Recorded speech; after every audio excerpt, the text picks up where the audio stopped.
Serial Kumkum Bhagya में अब आने वाला है वो धमाका जिसकी किसी ने उम्मीद तक नहीं की थी।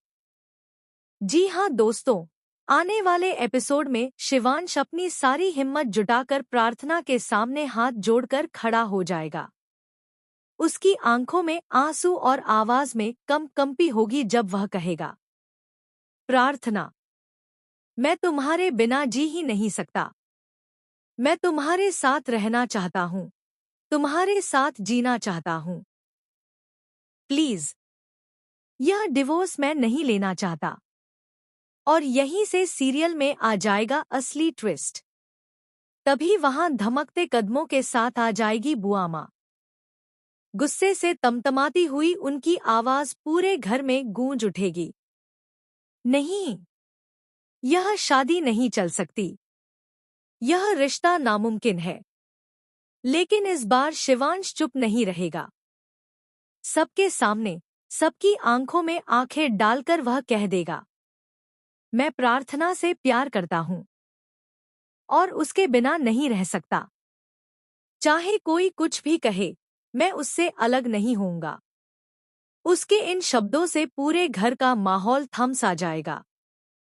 सबके होश उड़ जाएंगे, लेकिन सबसे बड़ा झटका तो सोनालिका को लगेगा।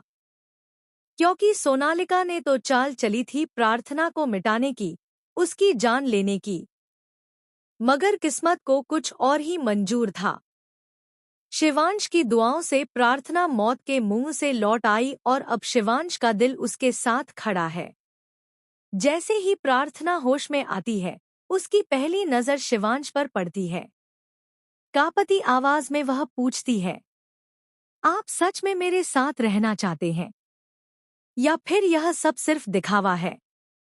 शिवांश के पास उस पल कोई जवाब नहीं होता।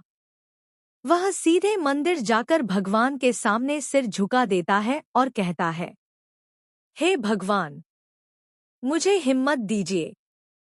मुझे सबको सच बताना होगा। मुझे प्रार्थना का हाथ थामना ही होगा, चाहे पूरी दुनिया मेरे खिलाफ क्यों ना खड़ी हो। और फिर वही होता है। शिवांश सबके सामने डंके की चोट पर ऐलान करता है, मैं प्रार्थना से ही प्यार करता हूँ, उसी के साथ जीना और उसी के साथ मरना चाहता हूँ। इस ऐलान के बाद बुआ माँ का भी गुस्सा पिघल जाता है।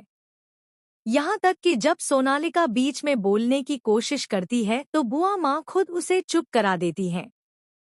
क्योंकि अब उन्हें भी साफ समझ आ चुका है कि शिवांश की खुशियाँ सिर्फ और सिर्फ प्रार्थना से जुड़ी हैं।